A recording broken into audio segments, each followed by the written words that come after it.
Students, welcome to my YouTube channel Hindi Shabd Sagar. आज हम फिर से अलंकार पर चर्चा करने वाले हैं। इससे पहले हमने अलंकार की जो वीडियो बनाई है उसमें अलंकार क्या होते हैं, अलंकार कितने प्रकार के होते हैं, अलंकार की परिभाषा क्या होती है, शब्दालंकार की परिभाषा क्या होती है और शब्दालंकार के कितने भेद हैं, उन सब पर हमने वीडियो बना दिया है। आज जिस अलंकार के पार्ट पर हम चर्चा करने जा रहे हैं वो दूसरा पार्ट अर्थालंकार है। अर्थालंकार क्या होता है, अर्थालंकार कितने प्रकार के होते हैं और अर्थालंकार के जो मुख्य प्रकार हैं उन सब की परिभाषा और उन सब के उदाहरणों पर हम चर्चा करने वाले हैं।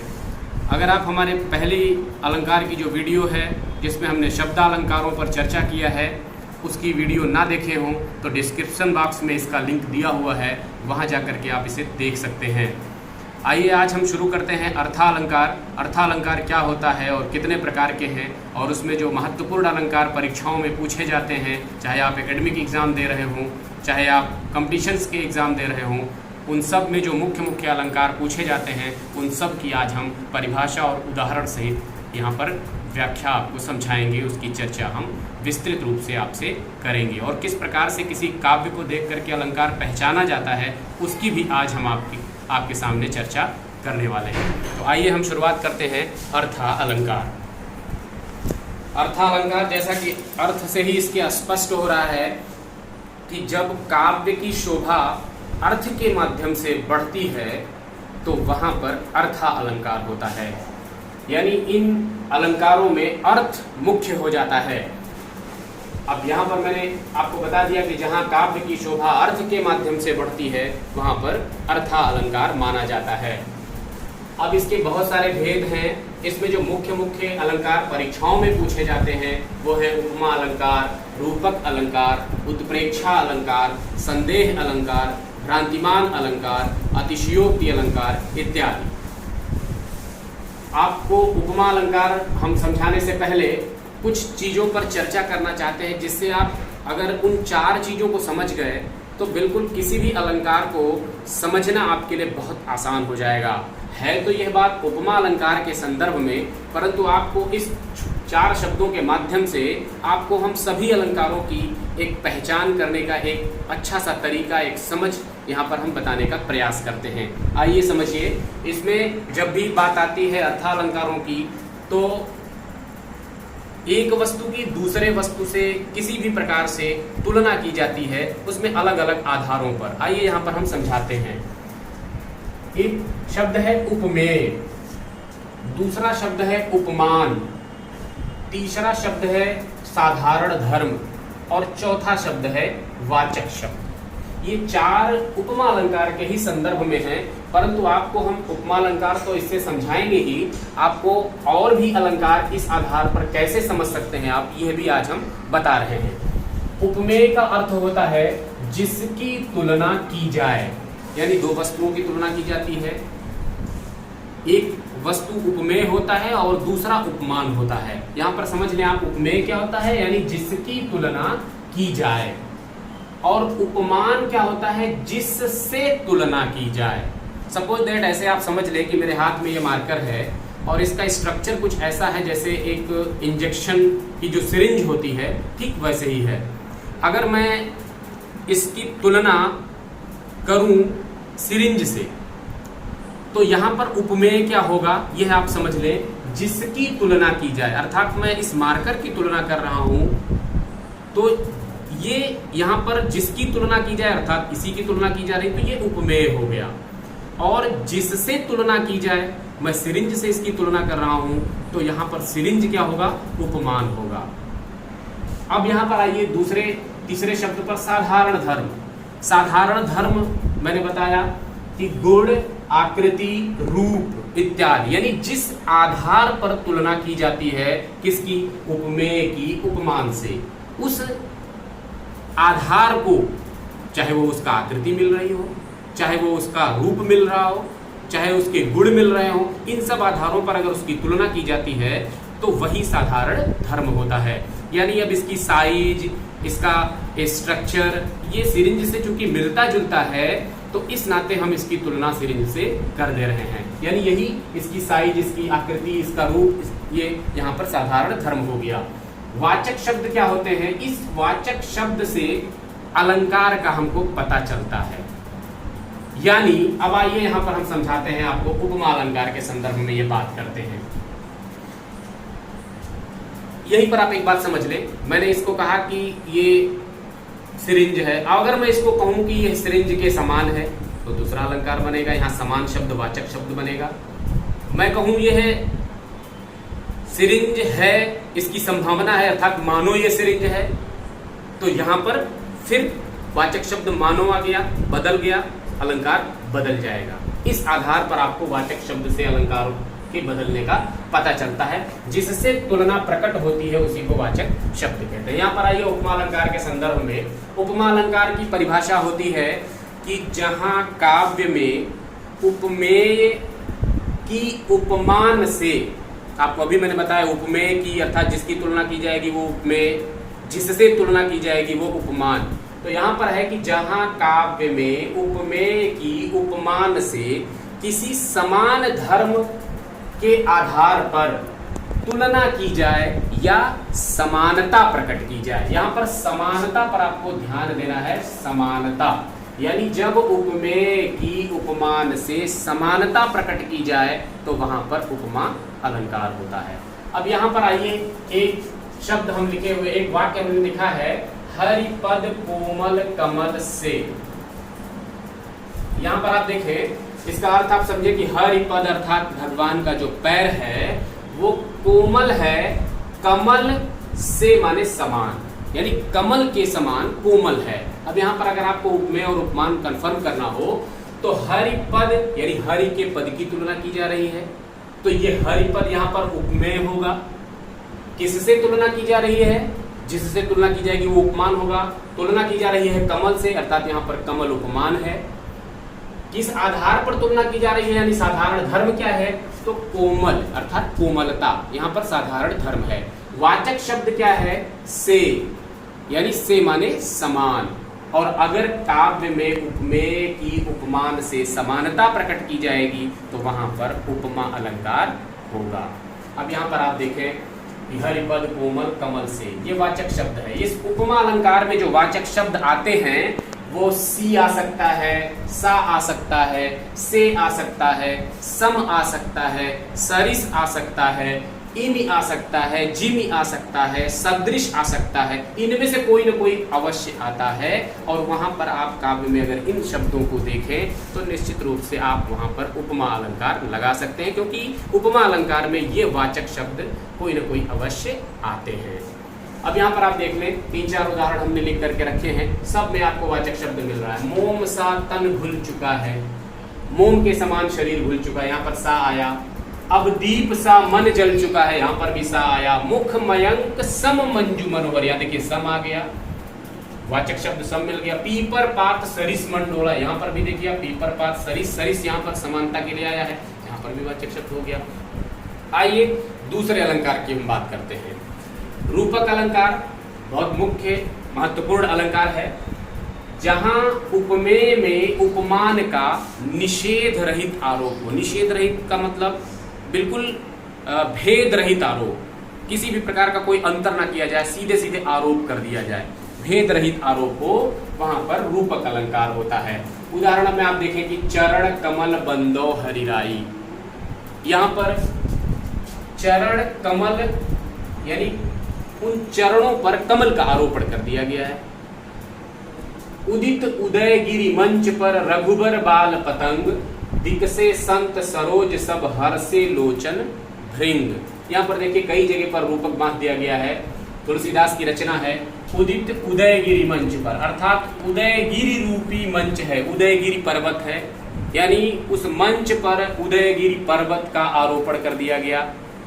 यहाँ पर ये संत सरोज, यहाँ संत और सरोज यानी विकसे संत सरोज सब, यानी संत रूपी कमल विकसित हो गए और हर्षे लोचन भृंग, यहाँ पर देखिए लोचन और भृंग, भृंग भंवरे को कहा गया है, लोचनाक को कहा गया है, यहाँ पर भी आरोपण किया गया है। हर्षे लोचन भृंग यानी नेत्र रूपी जो भंवरे हैं वो प्रसन्न हो गए। यहाँ पर कहा गया जब रघुबर अर्थात रघुबर रूपी बाल सूर्य जब मंच पर उदयगिरी, मंच पर उदयगिरी रूपी मंच पर जब उदित हुए, आए, सामने उपस्थित हुए, तो विकसे संत सरोज सब, ये वो धनुष भंग वाली घटना है। विकसे संत सरोज सब, तब उस समय क्या हुआ कि संत रूपी जो कमल थे वो विकसित हो गए और उनके जो नेत्र रूपी भंवरे थे वो प्रसन्न हो गए, हर्षित हो गए। इस प्रकार आप यहाँ पर देखेंगे कि उपमेय में उपमान का निषेध रहित आरोप कर दिया जाता है, वहां पर रूपक अलंकार होता है। आइए तीसरे अलंकार की तरफ हम पढ़ते हैं, उत्प्रेक्षा अलंकार, जहां उपमेय में उपमान की संभावना प्रकट की जाए। यहाँ पर संभावना पर आपको ध्यान देना है, ये संभावना, यहाँ पर जो रूपक अलंकार था उसमें निषेध रहित आरोप, यहाँ पर आप संभावना के लिए तमाम सारे वाचक शब्द आते हैं, इसलिए इसकी परिभाषा में ही आपको दिखा देना होता है कि जहां मनु मनो मानहु जनु जनु जानहु इत्यादि वाचक शब्द आते हैं, यानी उपमेय में उपमान की संभावना प्रकट की जाए और उसके जो भी उदाहरण आएंगे उसमें ये वाचक शब्द अवश्य वहां पर आएंगे। क्योंकि जब उपमेय में, अब इसी को मान लीजिए मैं कहूं कि ये मानो सिरिंज है, यानी इस मार्कर पर हमने सिरिंज होने की संभावना डाल दिया उसमें, और उसके लिए मानो, जानो, जानू, मनहु इत्यादि वाचक शब्द लगा दिए जाते हैं। यहाँ ये उदाहरण से बात समझिए, सोहत ओढ़े पीत पट श्याम सलोने गात मनहु नील मन शैल पर आतप प्रयो प्रभात। यहाँ पर देखिए मनो शब्द आया है, वाचक शब्द है। आगे आप देखें दूसरे उदाहरण में भी, फूले कास सकल मही छाई जनु बरसा ऋतु प्रकट बुढ़ाई। यहाँ पर देखिए जनु शब्द आया, वाचक शब्द आया। फूले कास अर्थात कास फूल गई है, कास में फूल आ गए, कास एक पौधा होता है। सकल मही छाई, सकल माने समस्त, मही माने धरती, सारी धरती पर छा गए हैं। और जनु बरखा ऋतु प्रकट बुढ़ाई, ऐसे लगता है मानो बरखा ऋतु अब वर्षा ऋतु क्या हो गई है, बूढ़ी हो गई है। यानी जब वर्षा ऋतु समाप्त होने की ओर होती है तो कास के फूल आ जाते हैं, तो उस चीज को यहाँ पर दिखाया गया है, संभावना प्रकट की गई है, इसलिए यहाँ पर उत्प्रेक्षा अलंकार होगा। आगे आइए संदेह अलंकार। संदेह अलंकार क्या होता है, जहां सादृश्यता के कारण उपमेय में उपमान का संदेह हो जाए, यानी समानता के कारण कुछ ऐसी सादृश्यता हो दोनों के बीच में, उपमेय और उपमान में, कि उपमेय में उपमान का संदेह हो जाए और निश्चयात्मक ज्ञान ना हो। इस चीज को बहुत ध्यान से समझें आप, क्योंकि भ्रांतिमान अलंकार और संदेह अलंकार में लोग बहुत कंफ्यूज होते हैं। यहाँ पर जो ये निश्चयात्मक ज्ञान ना हो पाए, इस चीज पर आपको ध्यान देना है।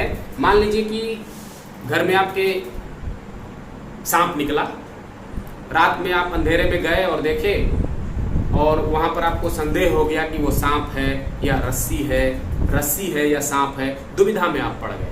यानी निश्चयात्मक ज्ञान आपका नहीं हो रहा है कि वो सांप है या रस्सी है, और आप दुविधा में पड़ करके अब संदेह में आ गए। ऐसी स्थिति में जहां पर किसी एक चीज का, चाहे वो रस्सी आप मान ले, चाहे वो सांप मान ले, दोनों चीजों में अगर आप निश्चयात्मक ज्ञान नहीं कर पाए तो यहाँ पर संदेह की स्थिति पैदा होती है। और जहां काव्य में इस प्रकार की स्थिति आती है कि उपमेय में उपमान का संदेह हो जाए, वहां पर दुविधा की स्थिति रहती है और वहां पर आपको संदेह अलंकार मानना होता है। आइए देखते हैं, इसके भी वाचक शब्द हैं, किधों, कि, कै, या इत्यादि आपके वाचक शब्द आते हैं। यहाँ पर आप देखिए, सारी बीच नारी है कि नारी बीच सारी है। यह आपने उदाहरण, बड़ा प्रसिद्ध उदाहरण है, सारी बीच नारी है कि नारी बीच सारी है, सारी ही की नारी है कि नारी ही की सारी है। इस प्रकार ये द्रौपदी चीरहरण की बात हो रही है, और यहाँ पर की शब्द देखिए, वाचक शब्द यहाँ पर आपको मिल गया, जो मैंने बताया कि संदेह अलंकार में की, कै, या, किधो इत्यादि वाचक शब्द आते हैं। और अगला उदाहरण देख लें आप, कान्ह दूत केधों ब्रह्मदूत होए पधारे आप।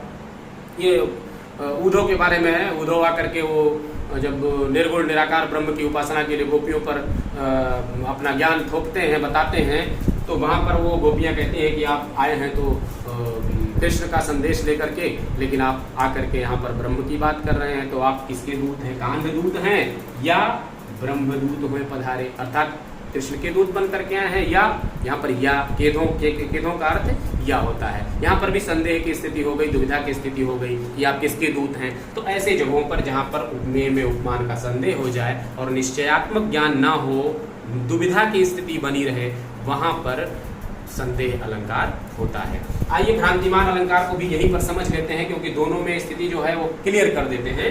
भ्रांतिमान अलंकार क्या होता है? जहां सादृश्यता के कारण उपमेय में उपमान का भ्रम हो जाए।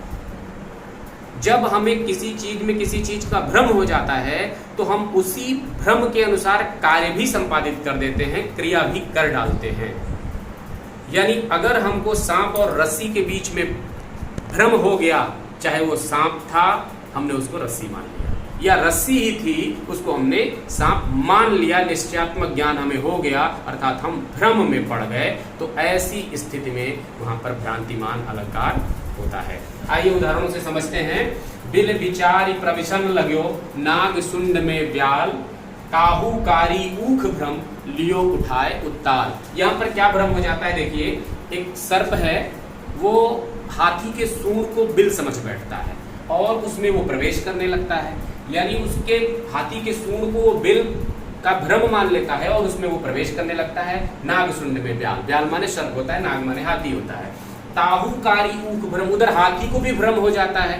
भ्रम क्या हो जाता है? उस सांप को वो काला गन्ना समझ बैठता है, ऊख समझ बैठता है और उसको भी वो उठा लेता है, अपने सूंड से ही उठा लेता है। इस प्रकार यहाँ पर उपमेय में उपमान का भ्रम हो गया है और उसी अनुसार कार्य भी संपादित कर दिया गया है। वहां पर जहां सादृश्यता के कारण उपमेय में उपमान का भ्रम हो जाएगा, वहां पर आपको भ्रांतिमान अलंकार मानना है। फिर दूसरा उदाहरण देख ले। नाक का मोती अधर की कांति से, बीज दाड़िम का समझकर भ्रांति से, देख कर सहसा हुआ शुक मौन है और सोचता है अन्य शुक यह कौन है। यहाँ पर भी जो उर्मिला का प्रसंग है, ये मैथिली शरण गुप्त की रचना। यहाँ पर भी जो नाक है उर्मिला जी की बड़ी सुंदर है और उनके घर में तोता है, उसे उनकी नाक में ही तोते का भ्रम हो जा रहा है। नाक कुछ ऐसी है कि तोते के मुंह के स्ट्रक्चर का है और उसमें उसको भ्रम हो जाता है और उन्होंने अपने नाक में कुछ ऐसे मोती के वो पहने हुए जो अनार के दाने की तरह है। दाढ़ी मतलब यहाँ पर अनार का दाना होता है, बीज दाढ़ी। अब वो ऐसे लग रहा है कि वो अच्छा उनके होंठ की परछाई, जो उनके होंठ लाल है उसकी परछाई उसमें पड़ रही है, तो वो बिल्कुल अनार के दाने के जैसा। तो यहाँ पर भी भ्रांति हो जाती है उस तोते को, वो सोचता है कोई और तोता घर में आ गया है और वो इसी चीज को समझ करके अचानक चुप हो जाता है। तो इस प्रकार से अगर हमें उपमेय में उपमान का भ्रम हो जाए तो वहां पर भ्रांतिमान अलंकार माना जाता है। आइए एक और अलंकार, अतिशयोक्ति अलंकार की हम बात कर ले। अतिशयोक्ति अलंकार वहां होता है जहां पर किसी वस्तु या घटना या किसी परिस्थिति को एक सीमा से, यानी वास्तविकता जो उसकी है उससे अत्यंत बढ़ा चढ़ा करके दिखाया जाए। यानी जब किसी वस्तु, घटना या परिस्थिति की वास्तविकता को अत्यंत बढ़ा चढ़ा करके वर्णन किया जाए तो वहां पर अतिशयोक्ति अलंकार होता है। आइए उदाहरण देख लें। देख लो साकेत नगरी है यही, स्वर्ग से मिलने गगन में जा रही। अब यहाँ देखिए, देख लो साकेत नगरी है यही, स्वर्ग से मिलने गगन में जा रही। अब कोई नगरी इतनी ऊंची कैसे हो सकती है कि स्वर्ग में मिलने जा रही है? यानी एक सीमा, एक मर्यादा से भी आगे की बात की जा रही है, यानी वास्तविकता को बहुत बढ़ा चढ़ा करके किया जा रहा है वर्णन यहाँ पर, इसलिए यहाँ पर अतिशयोक्ति अलंकार होता है। और देख लें आप, यहाँ पर पावत न हेरे तेरे जस में हिराने निज, गिरी को गिरीश हेरे गिरिजा गिरीश को। यहाँ पर देखिए ऐसा बढ़ा चढ़ा करके वर्णन किया गया है कि गिरी को गिरीश हेरे, गिरी अर्थात कैलाश पर्वत को, गिरीश अर्थात शंकर भगवान खोज रहे हैं, और गिरिजा गिरीश को, और गिरिजा यानी पार्वती जी किसको खोज रही हैं? गिरीश को खोज रही हैं। यानी यहाँ पर पावत न हेरे तेरे जस में, इस प्रकार से उनका यश फैल गया है। यहाँ पर शिवाजी की बात हो रही है और उनके यश को इस प्रकार से भूषण की रचना है उन्होंने इस प्रकार से दिखाया है अपनी कविता में कि इतना यश फैल गया है, उसमें सब लोगों की अपनी जो प्रसिद्ध वस्तुएं हैं वही गायब हो गई, अर्थात उनके यश के प्रभाव में सारे लोगों का और प्रभाव समाप्त हो गया है। यहाँ पर आइए मलिक मोहम्मद जायसी की रचना से बात कर ले। जे ही पंछी के नियर होई करे विरह की बात, सोई पंछी जाई जरी तरवर होए निपात। यानी नागवती वियोग वर्णन की बात है। नागवती का इस प्रकार से विरह बढ़ गया है, विरह का ताप इतना ज़्यादा हो गया है कि वो जिस पंछी के नियर नज़दीक होकर के बात करती हैं वो पंछी जल जा रही है, अर्थात विरह का ताप इतना ज़्यादा है कि वो जल जा रही है। और जिस पेड़ पर वो बैठी हुई तरवर होए निपात, उस पेड़ के सारे पत्ते जल करके नीचे गिर जा रहे हैं, झड़ जा रहे हैं। इस प्रकार किसी भी वस्तु, घटना या परिस्थिति की वास्तविकता का अत्यंत अगर बढ़ा चढ़ा करके वर्णन किया जाए तो वहाँ पर अतिशयोक्ति अलंकार होता है। इस प्रकार आज आपको हमने अर्थालंकार के कुछ मुख्य अलंकारों पर यहाँ पर चर्चा कर दिया है। कुछ और अलंकार हैं, वीडियो बहुत लंबी हो जाएगी, इसलिए हम अगली जो वीडियो बनाएंगे उसमें जो और भी मुख्य अलंकार बचे हैं उस पर भी हम चर्चा करेंगे। आप अगर हमारे चैनल को आप सब्सक्राइब अभी तक नहीं किए हैं तो उसे सब्सक्राइब कर लें, वीडियो पसंद आए उसे लाइक करें, अच्छे कमेंट्स भी करें, अपने दोस्तों को शेयर करें। मिलते हैं फिर अगली वीडियो में, तब तक के लिए धन्यवाद।